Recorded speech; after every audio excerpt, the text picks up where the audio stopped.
Hello and welcome to The Sound of Economics, the podcast from Bruegel, the Brussels-based economic think tank. I'm your host, Rebecca Christie, and I'm here today with Senior Fellow Maria de Mertzis and Financial Times Brussels Bureau Chief Henry Foy, and we are going to preview the European elections coming up in June for you today.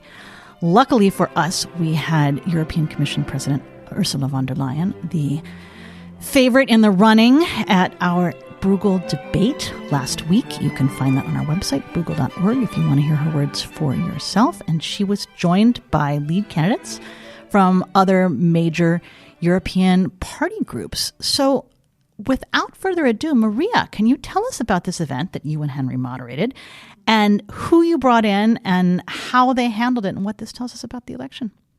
Yeah, thanks for having us today. Yeah, we are now just almost over a week since the debate. And as you said, we hosted the lead candidates for the Commission President position. Ursula von der Leyen, who was representing the European People's Party, was one of them. And she was on stage together with Nicolas Schmit, who is the lead candidate for the Party of European Socialists, Sandro, Gozi, the lead candidate for Renew Europe Now, and Anders Vistisen, who is the lead candidate for the Identity and Democracy Party. Notably, perhaps it's worth saying that we had also invited the Greens to be there. They had been in the first debate that the FT and Bruegel organized in Brussels a few weeks earlier. But this time around, they did not join the debate, so they were absent from that. Yeah, and it was, again, an opportunity, just like in the first debate, to talk a little bit about the economic issues that, given that we are an economics think tank, and the Financial Times, of course, concentrates on economics, the challenges that these people, if they were elected, would have to face almost immediately, almost on the run. They'd have to sort of make a number of decisions. And the debate was kind of interesting. I think we touched on a number of issues. I'm sure we'll discuss them today as well. For listeners outside Europe, just to orient you, Ursula von der Leyen comes from the European People's Party, which is the center-right group. The Socialists and Democrats, of course, that's clear. Renew Europe is the current name of the Liberal Alliance, sort of the market-friendly centrist party group. And then Identity and Democracy is one of the most right-wing groups in the European Parliament and a group that is very much in flux. Henry, can you help us orient a little bit more? ID in particular has seen some big changes, expelling the German Alternative for Deutschland party, and also now Marine Le Pen is talking about possibly recreating the party groups. How is this looking? Yeah, thanks, Rebecca. I mean, look, Marine Le Pen, the leading far-right candidate in France, has made it clear that she would like to create a sort of pan-European far-right group, has made that pitch to Giorgia Meloni, the Prime Minister of Italy, who is the sort of lead candidate, if you like, or at least the most prominent figure in the ECR, which is the sort of right-wing, not as far-right as the ID, but not as centrist as the European People's Party, to create this sort of pan-European far-right group. Meloni has kept quiet about what she would do, but that's mainly tactical, given that it looks like a centrist alliance would need support from somebody like Giorgia Meloni to secure enough votes. For listeners that aren't fully au fait with the way this works, after the election, the party that wins the most seats, which at the moment looks like it will be the EPP, has the right to nominate their candidate to be the Commission President. That would be Ursula von der Leyen, and under the current setup, that she would then need to pass muster through the 27 leaders of the European Union, of the individual member states. After that, she would need to secure a simple majority in the European Parliament, which is 361 of the newly elected members. It is not clear at the moment where she gets that 361 votes from. And so the debate, I think, was seen through that lens. I mean, she needs to make sure she puts forward a pitch that is both amenable to the centre-left and to the Liberals, but also could potentially win votes in a secret ballot, I should note, from members of the right. I just wanted to add one thing on this, of the process, and that is that, what you described, Henry, is I think what we're going to see, but it's not a requirement that actually the winners have the right to put out the candidate for the president position. I mean, it is a system that European politicians have tried to establish, but it isn't a legal requirement, right? At the end of the day, if they can't agree on a candidate, they could find a sort of a candidate which comes out of nowhere to be nominated. Technically, the only requirement is that the person is nominated by the European Council, the 27 leaders, and then receives the majority in the Parliament. But the European Parliament, as part of this sort of institutional wrangling over the last 2 decades or so, has made it clear that they believe the Spitsen candidate system, which is essentially all the leading parties put forward a person, and that person has to run as the lead candidate. The Spitsen candidate should be made the president of the European Commission, of course, the most important job here in the EU. So we're telling you all of this before we get into some of the substance of the debate, because it really affected how the different speakers spoke. Ursula von der Leyen is in the job. She's likely to have the job again. She's actively campaigning for votes. The Socialists are campaigning to stay relevant. Nicolas Schmit, I believe, has no expectation of becoming Commission president, but would like S&D to be a prominent voice in the next coalition and would like their policy platforms to stay relevant. And then, of course, the Liberals are in contention to become the third largest group in the parliament, depending on what happens with the right-wing parties. And so for Renew Europe, they also are looking to get their policy ideas in the mix. And this is what brought these individuals to your stage on, I believe, the 21st of May. So what do you think were the most important policy ideas that came up? We heard the ID guy calling for slashing the European bureaucracy in half and canceling the Green Deal. We heard from the Socialists and from Renew about investing in renewable energy and making sure the European budget has enough own resources. And we heard from von der Leyen about jobs, I think. How would you characterize what she wanted to say? If I may, just to say, we talked about 3 broad themes that I think will feature in sort of the next 5 years, and that is European competitiveness, economic security, and budget. And I think we could have talked about a lot more topics, but I think that's what we picked on those. And in all these types of discussions, we are looking for differences, but actually it's interesting to see if there are any similarities, because if there are similarities, then the probability of these things becoming effective policy is also much greater.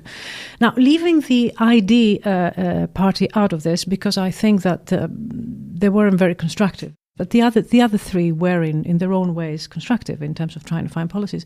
I think the one thing that stood out for me that was interesting is that with regards to China, what Europe should do with regards to China. I think there were differences, but only nuances.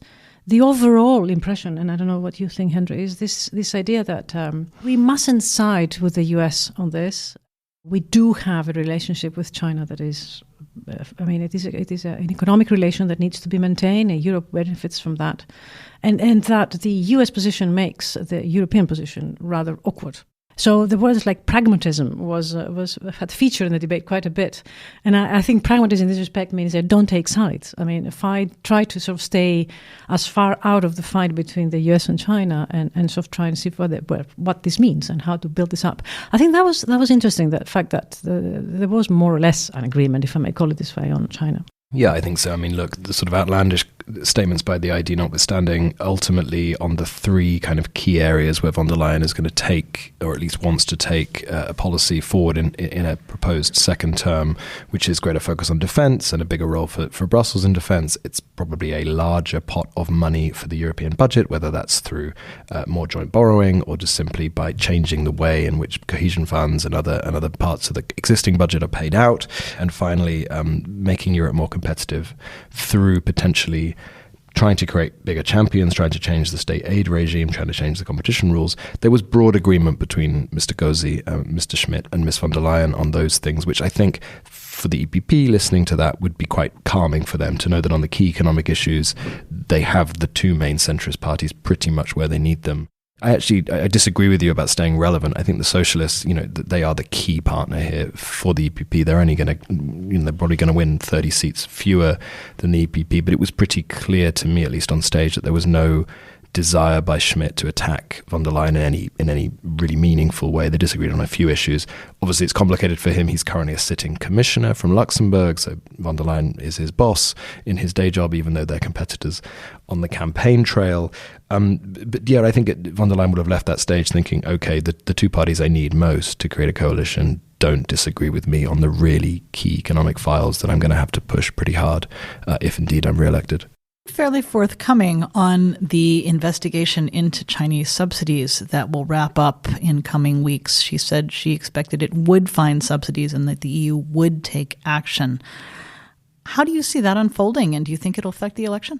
I'm not surprised with that position. I think it's part of the European attitude to this, which is proportionality. So, you're going to do things in proportion to as they come to you. I mean, this was something that the previous Commission in 2016 had initiated as a result of Trump. But I think that when it comes down to do China, they will use the same tool with the same vigor. So I don't think I'm neither surprised nor I think this is unreasonable in the context of how do we preserve our own economic security, how do we preserve the level playing field. So I think that was plain vanilla, and I think there is no disagreement among parties when it comes to this. There was that statement, which I think is not, of course, not part of the campaign. She's making it as the Commission President. It will be decided by the college. But she did it for two reasons. The first is to say, look, we're taking action and we're trying to be proportional. But second, to sort of make a dividing line between the EU and US position. Notably, she was the only one who didn't say that she believed we were in a trade war already. Mr. Gozi was sort of a bit more cute, and he said we're being aggressed by China. Mr. Schmit said that we're in the beginning of a war. Von der Leyen was quite unequivocal. She said we're not there yet, and don't want to be. The other thing she said that was a policy proposal was voicing initial support for some kind of European joint funded air defence shield. That became clearer later on in the week when Prime Minister of Greece Mitsotakis and Prime Minister of Poland Tusk they're both EPP officials, it should be said, wrote a letter to her calling for some kind of European money for an air defence shield. So this is part of her bigger defence pitch. She mentioned that for the first time in the debate with us, and I think you can see here how she's trying to sketch out how big her yard will be on these topics and welcoming people to come in and join her. And I think what we heard again, at least from Gozi and from Schmit, is that those two parties would be willing to join her. If I may, where I think disagreements started sort of featuring, or at least there wasn't really a common view, is this idea of how we're going to finance all this. Yeah, I mean, I think, and this is of course perhaps the most difficult thing. We dedicated a third of our discussion on the budget, right? I mean, because then one of the things that the next Commission is going to do. Yeah, I want to come back to that. So thank you for interrupting yourself on my behalf, because I did want to ask you all if you saw some differences on whether and how the EU should have champion industries.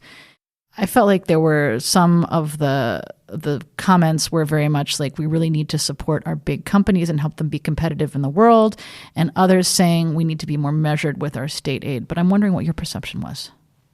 Well, look, I mean, I think this is a difficult discussion when it comes to sort of the European economy place in the world, right? And I mean, there was a lot on competitiveness in this debate, right? How competitiveness is hugely important, and we are going to have the Draghi report coming up in a few months on exactly this topic. And a few weeks even, maybe. But that's actually quite interesting. But after the elections, so that's the dividing point is after the elections. Sure. It's in the future, right? So, I mean, I don't know what the policy recommendations there will be, but they will certainly be divided, right? Current commissioners that really want to sort of go on the state aid, but others that really worry about the integrity of the single market. And I think that point is very far from being crystallized now. I think we'll need to see the outcome of the elections and more importantly, understand really country positions. If countries go behind, let's support our own companies in the world, things might happen. But if they don't, they won't. I was struck more by von der Leyen said about changing the focus of the competition regime. Instead of saying, okay, we can't create national champions, we should be looking at European champions, given that ultimately we compete on a global playing field. And I think this is obviously a discussion that's live inside the competition authorities here. How much should we be tolerating big companies growing? Obviously, Siemens Alstom was not allowed to happen under the von der Leyen mandate, existing one. I got the sense that might be rethought, perhaps not that exact merger, but at least the scale of that kind of merger may well be rethought, given that now we're not thinking about, okay, is this going to squeeze out a Portuguese or an Austrian competitor? We're thinking, how does this compete with the US and with China? Yeah, and yet I find this one of the most, like I said, a very difficult topic. I think, when it comes down to the state aid rules, we are not going to get rid of them as quickly as we think we ought to. Precisely because of the integrity of the single market. And we've had a report on the single market and how important that is. If you start talking about, and in fact, in some ways, it's quite surprising that von der Leyen talked about European champions, because this goes so much against the grain of the European Commission, which is the protector of the integrity of the single market. So I find that perhaps one of the least content statements in terms of, something will happen with it. It came across to me a little cakeist, like she wanted to have European champions and also look out for small businesses at the same time without really getting into the trade-offs. And don't forgetting the European economy is an SME economy. I mean, this is. I mean, we might not like it, but this is what drives growth in Europe. It's the SMEs, the big champions. They're not there, and with 27 legal systems, they're unlikely to come. So you mentioned the role of the capitals, and we'll get more into that and talk a lot about the budget when we come back.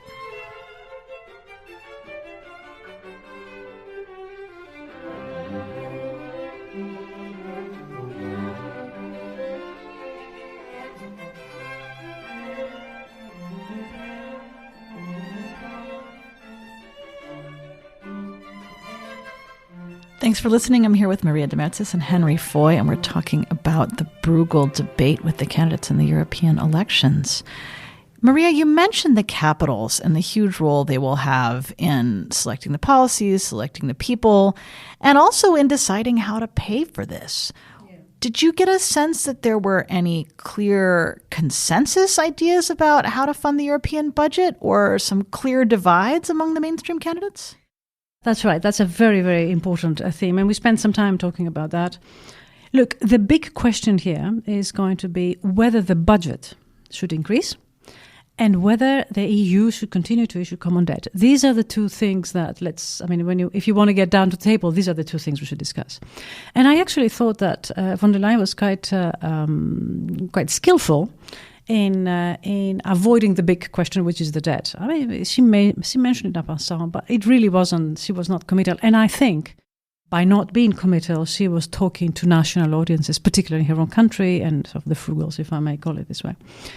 She didn't exclude the increase of the budget, but she did not talk about issuing common debt, which it's a very difficult. As being a supporter of issuing a common debt, I think others, Gozi, for example, was very clear about the possibility of increasing the debt and of increasing the budget and issuing through common debt. Although she did talk about own resources, which is basically taxing directly the European citizen, or increasing the contributions from budgets, but issuing debt, not really. Yeah, I mean, she was quite clever in as much as she was saying that we just need to streamline the existing budget, right? She said there are too many overlapping programs, lots of different funds pay for the same things are too complicated, the money's paid out too slowly, et cetera, which is a very political way of saying, well, we'll make more money out of the same money just by being more efficient with it. I mean, this is what politicians say in every single country at every single election. I think to your point about common debt, you're absolutely right. That speaks to her role as the leader in the debate. I mean, she doesn't need to go out on a limb here. She's at the moment in the top of the polls. She is in a defensive role. She knows how controversial joint borrowing is, even given that the joint borrowing that went on during the COVID pandemic and afterwards. I think at the moment the debate is shifting in favor of common debt. You see countries like the Finns, who would normally be against, are saying, okay, if it's very targeted on defense, we can do that. But the mainstays, that the Dutch, the Germans, are still against it, and so there's no real political benefit for her to go out on a limb and say that I'm in favor. I think when she looks at the math, indeed, during a second term, if she wins one and needs to find a pot of money to fund defense investments, it may well become the only possible option. I mean, I love this conversation about new own funds, but there's not been a single move for new own resources since people started talking about it, because people are just not open to those ideas. And it's a very good kind of like, but we'll just raise some more money this way. And I think Mr. Gozi talked about taxing waste. I mean, try buying a Patriot system with, the proceeds from, a few bit of waste here and there. It's just not going to work. That's right. We haven't even committed to how we're going to pay the current borrowing. We're talking about own resources for raising own resources, but we haven't, finalized that. So it's quite interesting that the EU had managed to borrow without actually committing how it's going to pay. Well, it has committed. I mean, the simplest way to do it is just to raise the national contributions until you have the right amount of money, and to look at the public debt as a piece of public infrastructure. And yet, when we get there, I think you'll see that when you get to the time T when you have to pay it back, you can see that politicians are all arguing for rolling over the debt rather than raising national contributions from budgets, because the political incentives are such. And you really see that. I mean, I've heard this argument repeatedly. Come 2050, the incentives of politicians will be to roll it over, which is de facto is 2050 is very much the future. For listeners really interested in the own resources debate, we have a report at Bruegel out from Pascal Saint-Amand on the different options and some of his recommendations for ways to do it. So that might be interesting for people to follow up on. Here, looking at the election, it seemed like the debate about the Green Deal among the candidates was a little different than the debate on the ground, where we have farmer protests and tractor protests and a lot of debate about farm subsidies, whereas in the debate, it seemed to be more about renewable energy and innovation. I mean, is that just because it's more fun to talk about new stuff, or is that because there's a mismatch between the establishment and the people who are making the most noise? I think the issue is you have on stage the embodiment of the Green Deal as von der Leyen. She ran last time on that as her main pitch. You have the S&D and Renew, the Liberals and the centre-left, who backed her to the hilt on the Green Deal. In fact, one is a member of her own College of Commissioners. It's sort of the awkward thing nobody wants to talk about in too much detail. I mean, the thing with the Green Deal is that, yes, there's been a backlash, and yes, they've made some recent U-turns and some compromises with the farmers. But ultimately, the bulk of the legislation is now on the statute books. It now needs to be implemented. And I think the tactic of governments will be to slowly and quietly do this in the background and hope people don't notice. I mean, it strikes me that, the biggest issue here is German boilers, right? I mean, it was sort of everybody wants to fix the climate crisis. Nobody wants to do it with their own house. It became a very kind of flashpoint issue in Germany and changed the way that whole debate was seen. And then, of course, the farmers here in Brussels put more pressure on the Commission. But ultimately, I think the Commission's quite comfortable that the stuff is now in law and will be done, and just nobody wants to talk about it. Mr. Vistisen, he's a Danish far-right member of the ID group, represented the ID group, was quite critical of the Green Deal, also of joint debt, and I think it's important to explain here that sort of the rise of the far right has been the overriding sort of macro story of the election. They're likely to, between them, win sort of 120, 130 seats, which is quite a large chunk.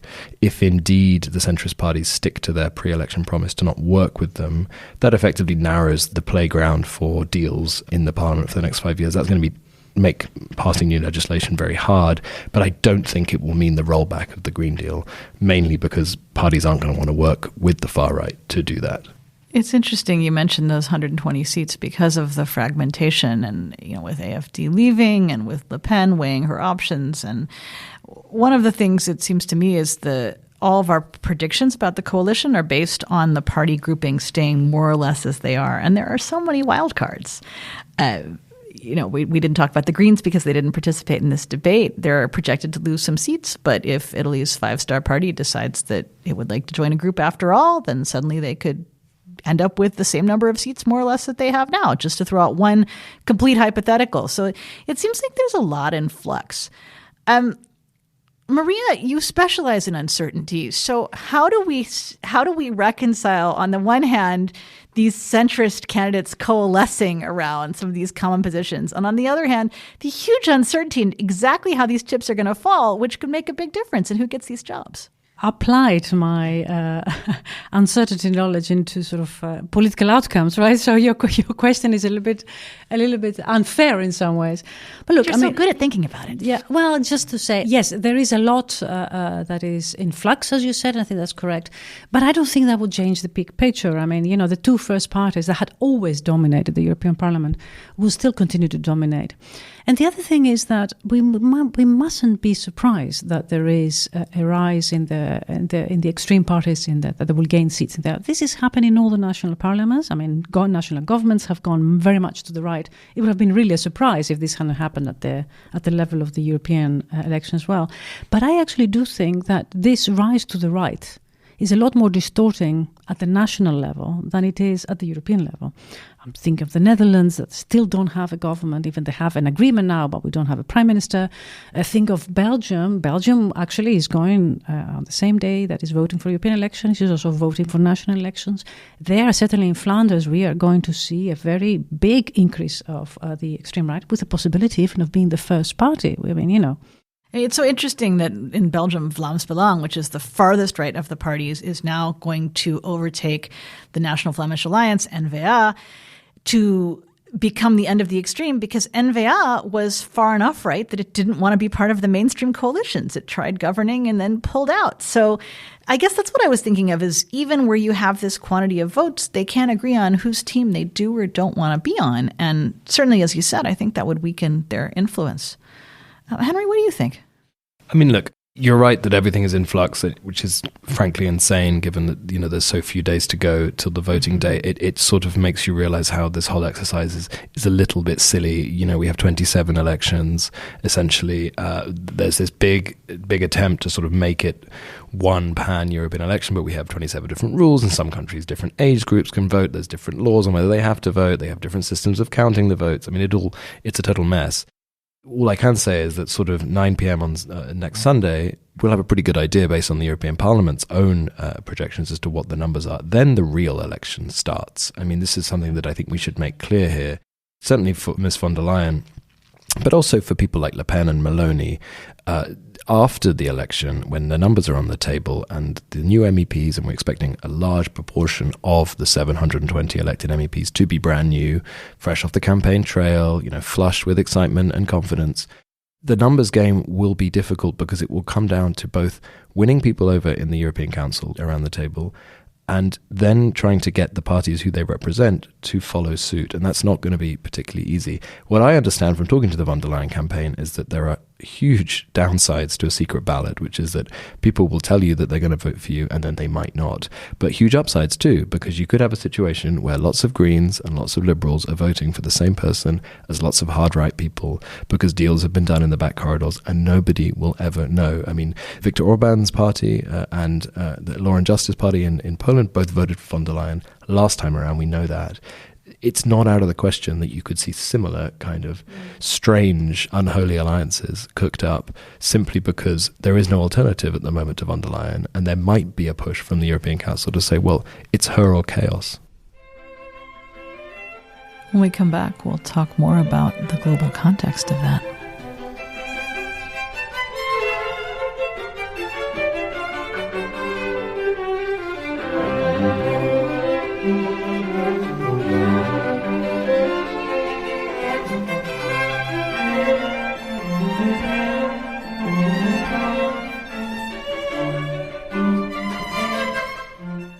So we're here talking about this election, and Henry, you just raised the prospect of global chaos, or at least regular chaos in Europe, which ties into all of the other uncertainties out there. We've got a war between Russia and Ukraine. We've got another war in the Middle East.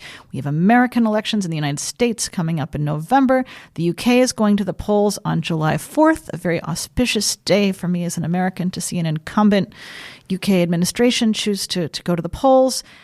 How do we situate this, particularly, as you say, since after the parliament is chosen, there'll be a whole nother campaign to hand out these jobs that will wrap up around the same time as these other elections start coming to a close? Well, I think you'll hear a lot from the von der Leyen campaign about those external factors that you've just mentioned. Is now the time to change the captain of the ship, given...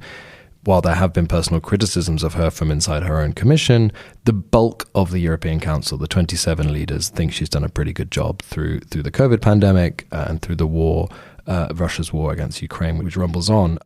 I think the key thing here is to note, if the parliament were to reject von der Leyen after the council had nominated her, that would be the first time in history that the European Parliament has rejected a European Council nominee for Commission President. It would set back the whole process by months and months and months. We could have up to a year, potentially, of institutional kind of stasis. And I mean, it's not a constitutional crisis because obviously we don't have a constitution in the EU, and that's the kind of thing that would get the ID really upset to hear that. But ultimately, you could have a situation where we don't know who's in charge. That is pretty frightening given the external context around. And so I do think a big part of the von der Leyen pitch, once this election is over, once she's stopped shaking hands with school children and knocking on doors, and she gets back into the Parlement and starts saying, okay, what do you need from me to support me and give me a new 5 years in this building, will be, look, are you sure you want to roll the dice and get rid of me, and who are you going to replace me with? Yeah, I'm sure that she would be using that technique. I mean, we have had, if I'm not mistaken, I think the second Barroso Commission did not pass in the first round of European Parliament, right? What happened was the Parliament said, look, if you don't withdraw this commissioner, we'll vote all of you out. Mm-hmm. And so Barroso withdrew that commissioner, but he himself was selected. But the commission, as a package, there was pushback from the Parliament, but there was no vote. That's just as uncertain as not passing the commission president. It certainly throws things up in the air, and there does seem to be a tradition now of picking somebody who they're just not going to let through, almost independently from the policy positions of that particular person. I think that it is a good argument. I mean, it is a chip that certainly President von der Leyen can use, in the sense that, are you sure you really want to, to change leadership, the captain, while we are in the middle of a storm, right? I think that's certainly true. But remember that this will be a big horse trading, right? And the types of things that will have to be agreed, and the trading that will have to go on for this to happen is not insignificant. And, we have leaders out there that they're not mainstream and who are not afraid to take big risks. So I don't think this is a fait accompli. I think this will, it will play out in the back doors, not in main conversations. And the timeline for all this is, the elections finish on Sunday. The 9th of June, we'll know the full results, sort of 10th, maybe into the 11th. Wednesday night, the 12th, Meloni, President Emmanuel Macron of France, Olaf Scholz of Germany, and von der Leyen herself will have dinner in Bari in Italy on the eve of the G7 summit. Some of them will then fly to Switzerland a few days later for this Ukraine peace conference. There'll be more talks in the corridors there. Then they come to a leaders meeting here in Brussels. Then there's a formal European leaders summit at the end. Then there's a NATO summit in July. There are so many moments over the next 2 to 3 months. The EPC, etc., where these leaders will all sort of be sat around, ostensibly to talk about something else, but the number one thing on their agenda will be, what can I secure for my country? What can I secure for my commissioner? And what is the price von der Leyen is willing to pay for my votes? And we see that already in the rumors coming out of Paris, and even the public comments that Emmanuel Macron might support Mario Draghi, who's not a member of any of these party groups, for some kind of job. Presumably, he wouldn't put her forward to replace von der Leyen for all of. Well, he can't put her forward. That's Giorgia Meloni's job. It is, and we don't even know that Meloni would actually nominate Draghi. But also, would Draghi himself be interested? I would be. But all of this, it does seem just a way to raise the table stakes, to say, Sure. we need to get more involved, because throwing out hypothetical alternatives when there are these sort of things that have to be, one has to acknowledge the party group that wins the most votes in the election in some way, whether or not it's their official Spitzenkandidat. That's how von der Leyen got in the last time. They didn't like the Spitzenkandidat Indeed. the party put forward, so they put forward her, and people rallied behind her. The capitals, it has always seemed to me, do represent the most democracy of all the different chunks, just because every citizen can tell you who their prime minister is and whether they voted for that person or not, in a way that I certainly can't tell you who my personal MEP is. That's not, I vote in Belgium, and that's not how the list works. So to have these national leaders come together and cut a deal is in its own way a sort of a democratic process, but it does have to unfold in all these back rooms, as you say. Yeah, and I think the key thing to remember here is that all these top jobs that we've referred to come as a package. There is the president of the European Commission, which we've spent most of today talking about. There's the high representative, the vice president for foreign affairs, which is also part of the Commission. And then, of course, there's the council president. Then there's the president of the European Parliament, which is technically separate, but everyone knows is not. There is, from what I understand, a massive determination on the part of the council, the leaders, that they will have the right to initiative, that the first job that's put on the table will be the commission president, because that's the one they get to choose. What they do not want to happen is that they delay over the summer. Parliament gets in first and re-elects, as looks likely, Roberta Metsola as the president of the European Parliament, who's the incumbent. They might choose somebody else. But either way, if they were to choose that president before council has got its nominee ready for commission, that changes the whole ballgame, because then the first job on the table is not commission president, and it wasn't chosen by the council.